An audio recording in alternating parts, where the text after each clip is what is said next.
everyone. This is season 1, episode 2 of Escrow Tuesdays, where, of course, Narhee, what can happen in escrow? Anything and everything. Anything can happen in escrow. That's right. Well, last week we had a story about a bit of a crazy escrow and kind of some things that we encountered. But this week we have a very special guest, our one and only Jasmin Nguyen.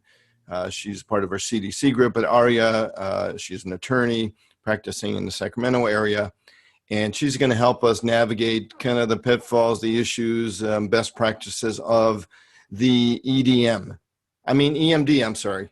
That's kind of my favorite music here. But, to navigate the issues surrounding the Earnest Money Deposit, as everyone knows that. And, first of all, Narhee, why don't you introduce yourself? What are you all about with Tower Escrow? Business development for Tower Escrow here in the Rolling Heights branch. In the greater San Gabriel Valley in Southern California, is that right? That is correct. That's right. Yes. Well, and then Jasmin, tell us a little bit about yourself, other than you're an attorney in Sacramento. Other than being an attorney, but then at the same time, I'm also actually a real estate broker, or I have a real estate broker's license for a long time. And that has helped me really to understand fully the transactional side of real estate. And so that's why now I can advise on real property transactions and real property law. And in the course of that, that's why we're here, because I do see a lot of contracts and I deal with a lot of contract issues, particularly as it relates to real estate. Right. And I always hear a lot about, and I'm going to share my personal experience with the Earnest Money Deposit issues on a couple of different fronts, from even both sides of the transaction too. It's not just, Earnest Money Deposit issues with the buyer. It's maybe the seller wanting to keep it for damages, right? And such.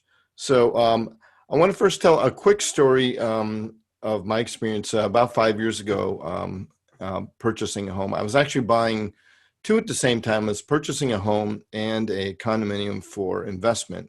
I thought instead of buying one larger house, I figured I would get a smaller house and a condo. And so everything was going fine. I was in escrow on this condo. We'll focus on that because that was the issue. And, about a week later, I finally got the HOA papers and everything. And the price was really good on this condo. And I slowly found out why. And that was the surrounding areas had this kind of pond and, babbling brook kind of setting. It was like these condos that had groups of homes of 4. And then they had these little rivers and streams and rocks and all kinds of, it was nice and beautiful, but apparently not very good for dry rot and things. So apparently it looked really good, but if you just touch the staircase or something, it would just probably just crumble. It was basically the whole complex was held together by, termites holding hands, literally. And so I guess the HOA did not properly fund or think about budgeting. I'm not too sure exactly what went wrong, but they didn't do the maintenance. So I guess some new HOA took over and they discovered all this and they said, oh, we've got to do all this work. And I believe it was in the hundreds of thousands. It was probably $500,000 to $700,000, and the HOA only had a few $100,000. I think they were actually negative. They had actually a negative balance in their account somehow. And so we found out that they were going to issue everyone a huge assessment, like well over $100,000, to the point where, and this condo was only 200 and something thousand to purchase. So I was starting to understand why it was such a good deal, right? Because of those issues coming in. But it was like everybody. So whether you had been there for 20 years and enjoying life and thinking everything was good, suddenly you got this, or you got a new buyer coming in. And I was getting a loan on this, and when the lender found out, they said, sorry, but, this isn't something that we're going to, they just didn't like it, or they didn't want to approve it based on the fact that the HOA was completely underwater, and the fact that I didn't have the funds to come in to make up for it, nor did I want to in cash. And they did offer homeowners or the people that were existing there a loan for that assessment. However, think about it. You're a lender and you're coming in with 10% down, and you already know coming in, the borrower's going to have to borrow another $100,000. You know, it would be like the loan LTV would be like 130%. You know, that was just a no-go. So I had a few, I think it was on a Monday where my loan contingency expired. And here I am, an agent representing myself, which I recommend never to do because I'll never do it again. Should have an attorney. Yeah, no, it was just, you know, I'm a broker. I know everything, right? Actually, I hadn't done a residential deal in over 10, 15 years at the time. I was doing only commercial, right? I just figured, oh, this is easy. You know, I'll just deal with this one. I joined MLS and just figured that one out. So I decide, you know, consulting with my lender, and I consulted with another lender to see if there's any possibilities. There's no go. All right. So it wasn't a huge amount. I think I had like 10,000 in, a little bit less than that in escrow. And okay, so I'm just going to exercise my contingency. This was a Friday before the Monday deadline. And I sent the proper form in and requested it, and just kind of sat tight to see. You know, it's kind of sucks to have to go through. I think it was 21 days at that time. I think it's now shorter, obviously. And okay, so the other agent told me, okay, I'll send that over, and nothing. And you know, I was in escrow another home that was closing that I was going to go for. I was happy with that. It was where I was going to live. And didn't hear back, and then the agent wouldn't call me back, and I go, you know, something's kind of fishy. I call escrow and say, hey, did you get anything back? Did you get the signed? I can't remember what it was called, the CC cancellation document. And anyway, after several days, I drove over to the, you know, broker's office. Hey, what's going on? She said, well, she's not cooperating. She's really bitter. And you know, she doesn't want to sign it. And so this went on for a couple of weeks, and I soon realized that you know, it wasn't. I started consulting. I called the CAR attorney and a few things, and it was just before or just about the time when they came out with a new contract that has that clause in it where if you get permission in the contract, I can't remember what the clause is, that and the contingency is removed or not removed, the escrow is instructed to ship that money back to the buyer. Yeah, that's have you ever heard H. Under the RPA, that's 14H under paragraph 14H. Right. So that was something new that came out in, I think, 2016, I think it was. It was relatively new, and I think I missed that clause like by a few months, as I found out. But then you still have to agree to it at the beginning, right? It's not automatic. And Narhee, is it optional for the escrow company to follow that? No, once it's you have to have mutual party agreements. Right, Yeah. still, right? But like Yes. that contract that you were mentioning, Jasmine, it does kind of give that provision that they just can't unwillingly withhold it. There is some language in that, I Correct. think. There is. And we can go over that in a little bit. Yeah. So what ended up happening was it never moved. I had to, you know, sue in small claims court for the deposit. But I made an error and I didn't sue. Well, let's put it this way. Jasmine, who am I supposed to sue? The money is in escrow. The seller does not have possession. So who am I trying to, you know, claim after? Right. Is it escrow? Depends. Well, that's usually always the attorney's best answer, right? Depends. Right, but yeah, right. That's because there are a couple of things that are jumbled up here, okay? But so before I start, actually, I just need to do a little small disclaimer, okay? So because we're getting into content, so ever the cautious attorney, as I say, the following content is for educational purposes, and I'm not rendering legal advice. So this does not establish an attorney-client relationship. Okay, all right. And this is for entertainment purposes only, For right? entertainment, yes. Yes. And But don't. yeah, Well, let me. I know, to be super, Well, and I am actually. I tend to be a very cautious attorney, but I think that's good.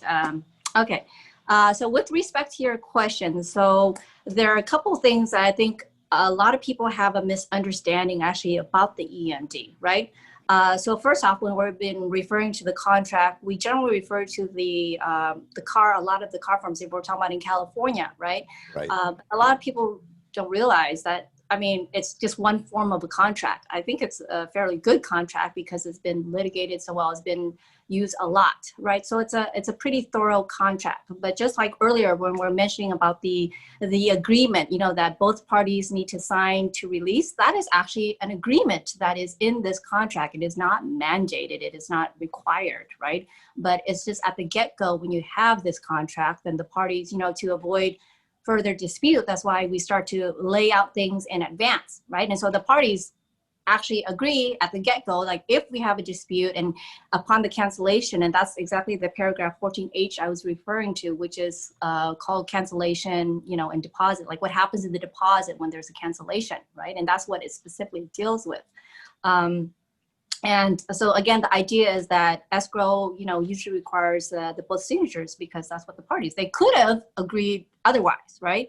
Right. Because remember, again, contract law is actually very broad and the parties are pretty much free to agree, you know, pretty much whatever they want to agree to outside unless it's illegal or a void for some other purpose, right? But generally, Right.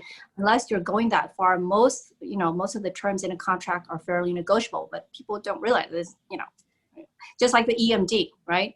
So here, I think it's one of the biggest things that I see in the course of my work too, where people don't have a real good understanding is the EMD is just the one clause in this agreement, right? You have this overall, this purchase agreement that includes a bunch of terms, including contingencies, right? And the EMD is but one term in that, and how you negotiate it and what you do with it is actually very important, even though, but it is just one part. And the EMD isn't necessarily tied to the cancellation of the contract, right? And that's where I think a lot of people get really, you know, they get confused because they think, oh, if there's a cancellation, then I should be entitled to get my EMD back, or vice versa, that the EMD itself or the non-payment, you know, translates into a cancellation of the contract. No, they're just, you know, they are two distinct issues, right? Right. That's And, a different part of the contract that has its own terms, I guess. correct. So just think of it, actually, the EMD and the terms surrounding the EMD is one contract within a bigger contract, right? And so you have a series. That's why a contingency is basically a little mini contract, right? It's a term and it's something that you can agree to.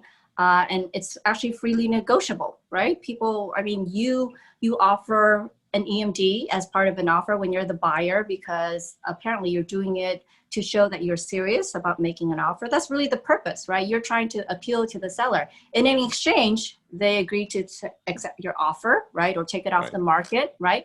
That's really the trade-off. And so that's why the bigger the EMD and the easier the terms regarding that EMD, the more attractive your offer is to the seller. So you see, it's a benefit. It serves that purpose, right?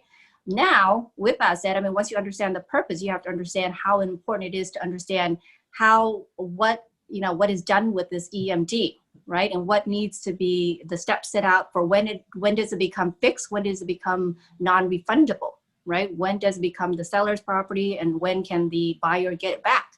So this is where I think the bulk of the, confusion is about and, the disposition of the EMD, okay? And so back to your question, Charles, when you're asking, okay, in your scenario, with the EMD, when there's a breakdown, first off, yes, if the seller refuses to release the EMD, right, without good cause, that's why you spell it out first. If there is good cause, that's why you agree in advance. That paragraph says both parties agree that you're supposed to, in good faith, mutually cancel so that it frees and it's supposed to go to the parties that it rightfully belongs to, whether it's back to the buyer or to the seller, right, depending on the contract. But that itself is not set in stone already. That depends on the terms of the contract and how it works out, like who actually then rightfully owns the deposit after whatever, and that depends heavily on the facts and on the timeline of the contract and what has happened, right? But back to your question, if you have an issue about the EMD and releasing it, it would be really against the seller, right? because unless escrow is doing something that is in breach of their duty, right? And so escrow is simply there to be a neutral third party to make sure that the parties are complying with the terms that they've agreed to, right? So Right. I mean, you wouldn't really sue escrow unless escrow ignore the instructions and just simply give to the sellers without the proper process, right? And that process should be defined in the contract. So it should be against the seller, right? If the seller's not, and yeah, there is actually a civil code 1057.3 that allows a civil penalty up to $1,000 if the seller, or one of the parties. Right, and I think that's actually listed in the. I think it's in the CC. Yeah. Yeah. Right Yeah. there, right? Mm-hmm. Yeah, Yeah. it So is. that just references a specific civil code that allows for that penalty. But obviously, you can only tap into that if you actually get into the whole litigation thing, and you can show that there is a bad faith, refusal to sign the release, right? Right. And so it's it usually doesn't come up too often. And the problem too is just because the RPA, the way it's structured, there's arbitration clause in there as well. And so that also reduces, how these issues are litigated and how they're dealt with, right? I mean, and Right. most people do, they sign the arbitration clause, I think sometimes without fully understanding what it means, Oh, but without a that's an doubt. optional thing too. Yeah, it's not required. Definitely, there's no rule that says you have to agree to arbitration when you're going through a purchase contract, right? But most people choose to do it, and it is, I think, for the most part, the wiser. It's just because it saves money versus the parties litigating everything, because litigation is quite expensive, right? It can be, and especially when you have a deposit that's on the lower side. I mean, when I said lower side, maybe it's high for some areas. And for everybody, we're basically talking about California law and some in the contracts that the California Association of Realtors use when Jasmine is referring to some other paragraphs. So let me throw you a little curveball. My deposit was less than 10,000, which means that it's a small claims court issue. Yeah. And what I kind of painfully found out is small claims court only does money judgments. Correct. That you owe money or you don't owe money, but it doesn't make someone do something or make you, I guess, there's no specific performance kind of going on, right? Right. So my issue seemed like, and I'll tell you my result. So I went to small claims court, I sued the seller, and found out where they were. They were actually out of state, and showed up, and the decision was not made until a few weeks later, and the decision came back and says, the seller does not owe me any money. Okay.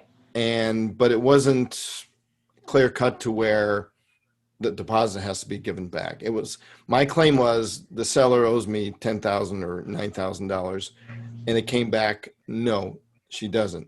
And that was the end of it. So for another year, the money sat in escrow because both of us were, I thought I should have it all back, and she thinks she could have kept it all.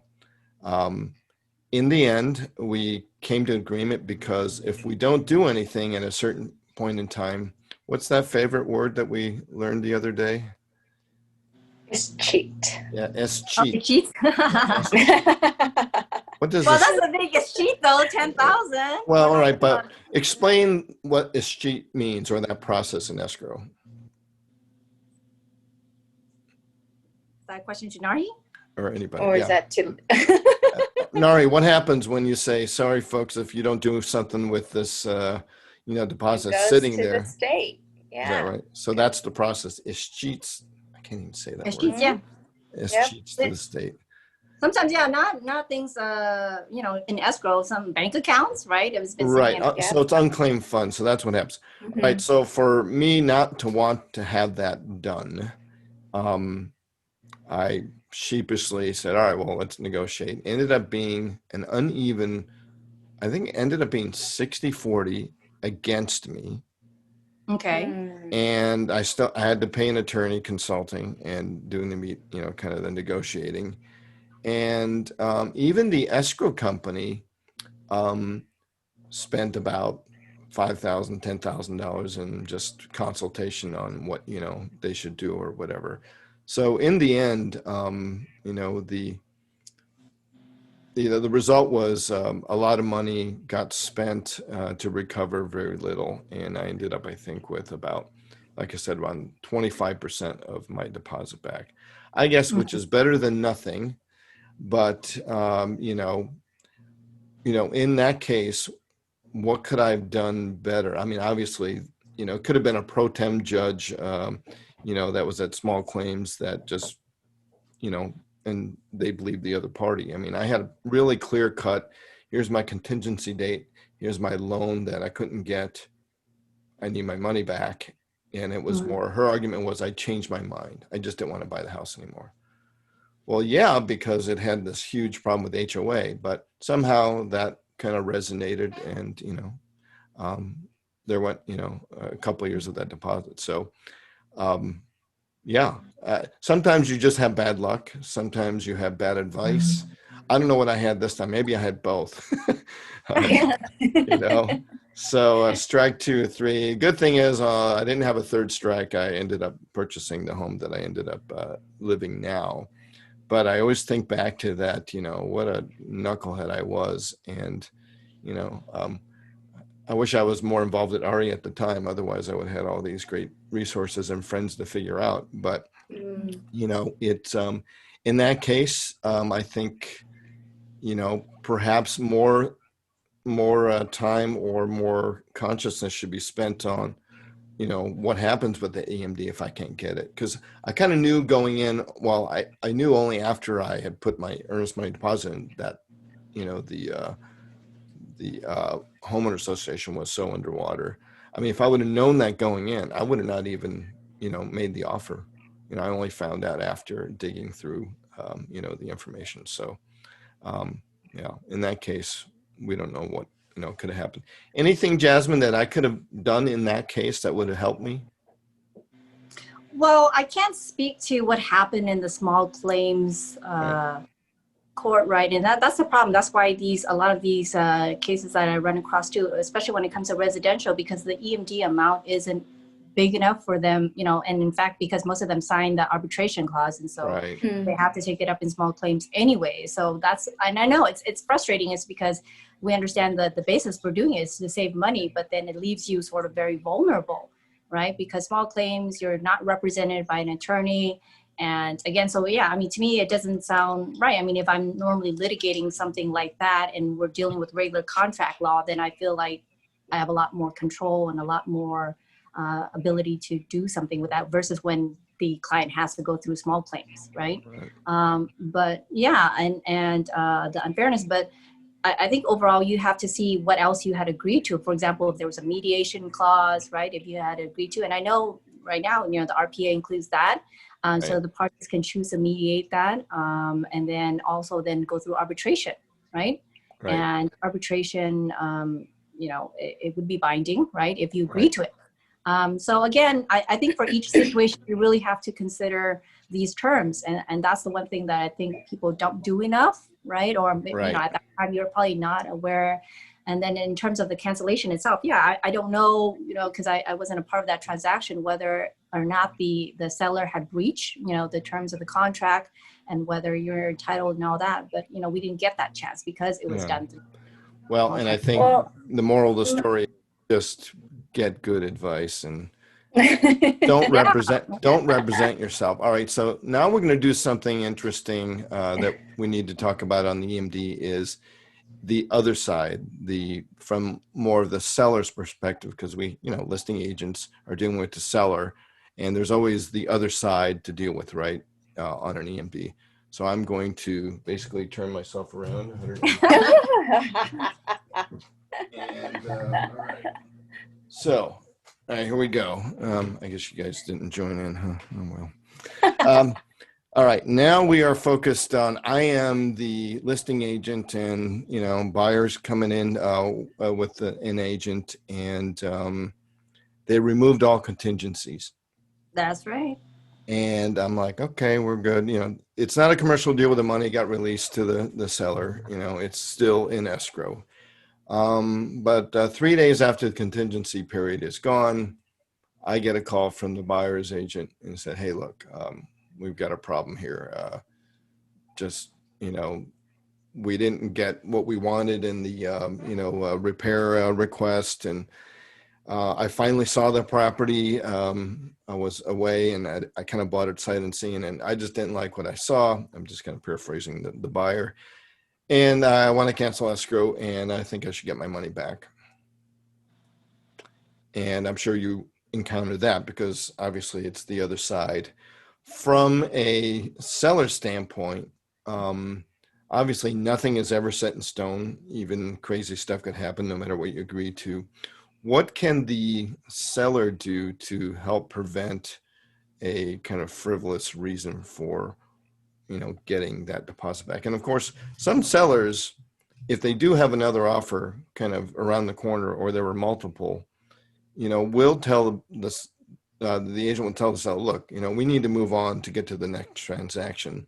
If we start fighting and debating it and there ends up being a list pendants or something, it could really drag out an escrow. Is that correct? Yes. Yeah. Right. I mean, I know personally one case where an EMD was not put into the deal, and we were saying, hey, what's going on? Finally, we decided to sell it to the other folks, even though we canceled escrow. Suddenly that day, the buyer comes in with a check, ties up the escrow, and then later puts a list pendants on it, and it stayed that way for about 3 years. Until the market went up so much that the property was worth so much more than when they started out at, then he decided to buy it. It was a crazy deal, but as you know, anything can happen in escrow. So back to the seller situation, Jasmin, I'm sure you get calls from the other side.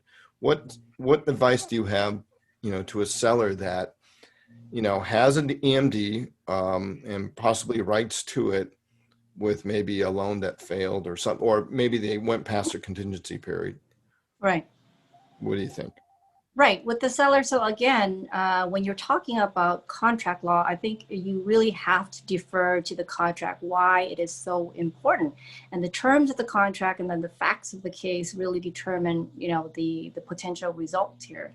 And for sellers, I would say, yes, you have to be diligent about the timelines, right? Understand the contingencies and when, things become fixed or you can make it fixed. And that's why there are actually all sorts of built-in procedures for the seller, right? Like at certain, when the expire, you're supposed to give them the notice to perform, right? If you don't, then cancel the contract, and the seller has that right. And that's for the seller's protection, right? So it's for the seller to be diligent on that. If you sit back and you don't do anything, then yeah, it's going to be harder to later claim damages. But obviously, if you're moving along with the time frame, there are specific times that the buyer is supposed to act and remove contingencies, right? And once, so you tell them, hey, are you going to remove the contingency or not? If you're not, I'm going to cancel the contract and move on to the next, right? But once, if they perform, if they remove the contingency, because then you're the seller, you're bound at that time. You can't then just go and sell it to somebody else, right? And so that's a huge sort of liability or obligation that the seller now has assumed, right, by the buyer performing. So the best thing for the seller, obviously, understand the particular contingencies, when those contingencies come up, right, and then to act upon it.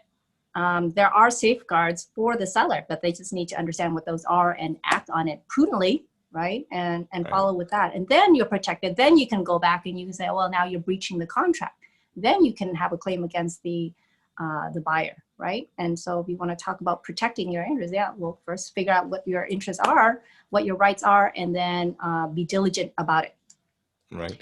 And I think one thing that I've seen too is because, especially with the RPA, I see buyers and sellers now, they engage in all kinds of they drop addendums like a drop of a hat, right? Yeah. People are flinging addendums all over the place, right? And I just feel like people treat it so cavalierly, right? And I think that would be my biggest tip to buyers and sellers alike, right? Addendums are important. They are actually contractual terms. So you really have to understand, that they should be phrased carefully, right, to avoid dispute, because sometimes that itself is a problem. Like they try to have an addendum to memorialize some understanding, but then the addendum is phrased badly, right? Nobody can figure out what the heck they're trying to say.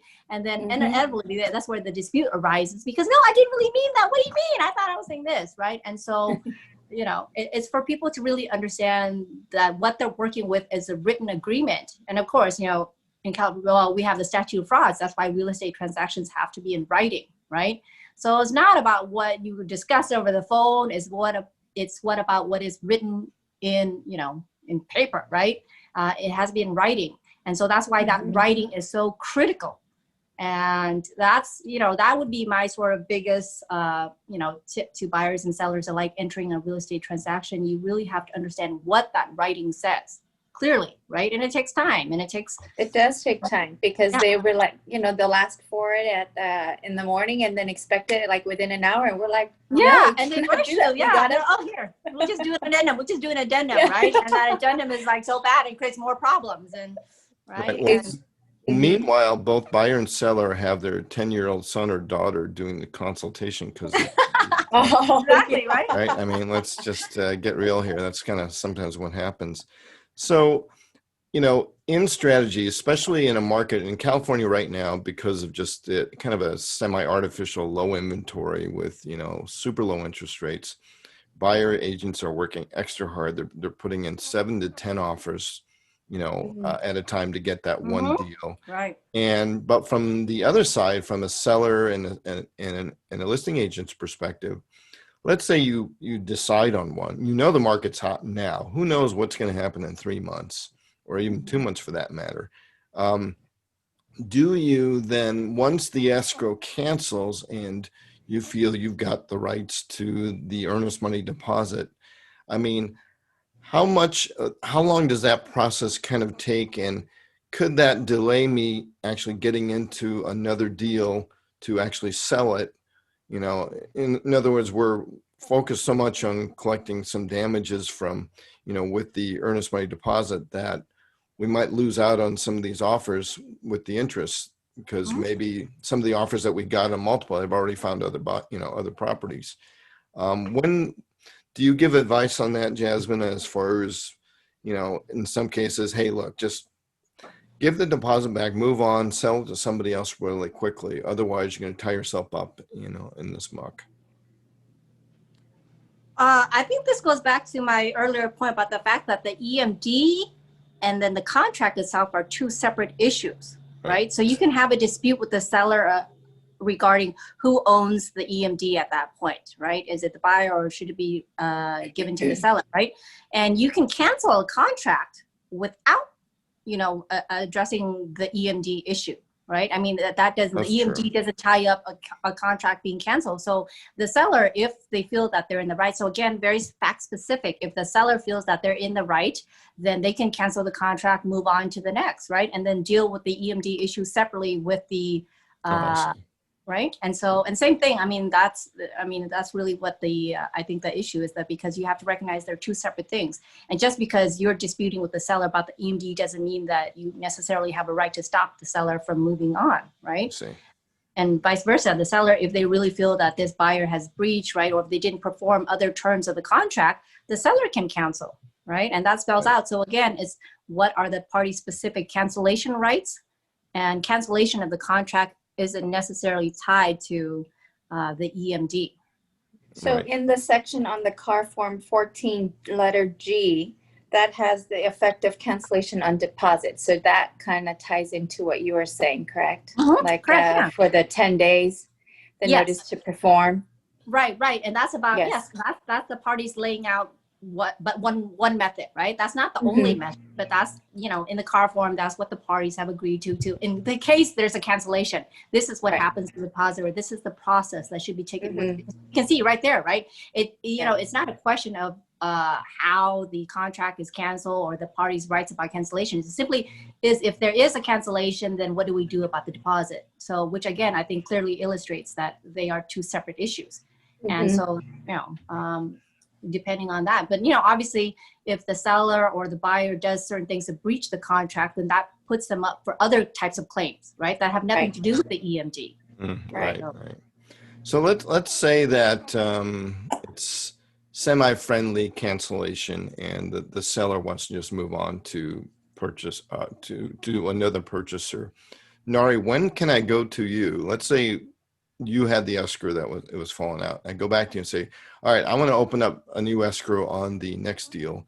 Do you have a certain point where, look, you can't have two escrows open on the same? That is correct. So what's the procedure of, I mean, could there be where you could kind of be lingering a little bit where someone doesn't sign escrow cancellation, but they canceled the contract, deposit's still with you, you know, that kind of mess? Yeah, so that's just what we had just discussed, just mentioned earlier with letter G. It's just in the contract. Well, you have to make You can't have two escrows open. Yeah, right. And you have to do the notice to perform. Right. And you've got to mutually sign the cancellation, and you give that other party 10 days. Well, the cancellation, but we're talking about the cancellation or the return of the EMD, right? But a contract can be canceled without, you know, the parties coming to terms about the EMD. Right. What to do with the EMD. Gotcha. Yeah. Okay. I guess we could continue for hours and hours, but I think, you know, I think we got a great perspective from on the buyer side, and also what's forgotten a lot is, you know, on the seller side and what their possible rights are. I'm going to share my screen here, and we're going to go kind of take a look at then this particular one. I made kind of a top 5 list of EMD practices. And then the main takeaway moral that you came up with, which is, you know, we'll review the EMD and the contract being separate. So I think it's always important to, first of all, avoid having to deal with this, right, in the first place. I guess don't buy real estate. That would be the best way to avoid it. But number 2, you know, make an offer on the proper home or the proper property. You know, don't take the risk of, well, you know, if this works out, maybe I'll buy it. You know, maybe if I go into contract, I'll really like it. I don't know. There's sometimes you really want to, don't, you know, bite off more than you could chew kind of a thing, right? You know, make an offer on the proper home that you want, and avoid getting into something that is going to probably need a lot of repairs going in, and you almost know going in that you're probably going to 50-50 kind of bail out. It's probably not a great strategy. And then number 2, of course, shield your deposit with contingencies. I know that sounds simple, but in these days of, you know, competing with cash offers, there is that, you know, desire to say, hey, I'm going to go in strong. I'm really tight with my lender, and I'm going to go in with no loan contingency, right? But dangerous. They do that, right? Dangerous, right? That's risky. But, you know, then this will happen. And then I did hear about a lender that does guarantee EMD deposits somehow. I saw it on the internet page. I don't know how they do it, but I guess it's a pre-approval. They have to have had a pre-approval, right? Some sort. Yeah. Right. And then, like, so it says choose a lender with an earnest money guarantee. I guess there are those now. It'd be interesting to look into. Of course, pay attention to purchase agreement timelines, you know, contingency periods, and raise the issues early. Don't think about it. You know, as soon as you find out something funny in the HOA or something about the property, you know, contact that. The prelim. You know, anything, you know. And then, as to your point, Narhee and Jasmine, you need to void the purchase contracts correctly. And the big takeaway for me today was to understand that, you know, the contract and the EMD language in terms of that can be and are usually 2 separate items that need to be dealt with. All right. Wow. Well, that was exciting and sometimes painful when you're dealing with your own EMD. But, you know, it really does, you know, point to the fact that in the market today with, you know, being a somewhat seller's market in many places across the United States, first thing you'll look at, you know, you don't want the EMD to kind of raise any questions, right? You don't want it too low on a purchase. You don't want it too high to risk more than you need to. And of course, in some states, they have, I think, maximum amounts that the EMDB, I believe in California is 3%. For residential. Residential, right.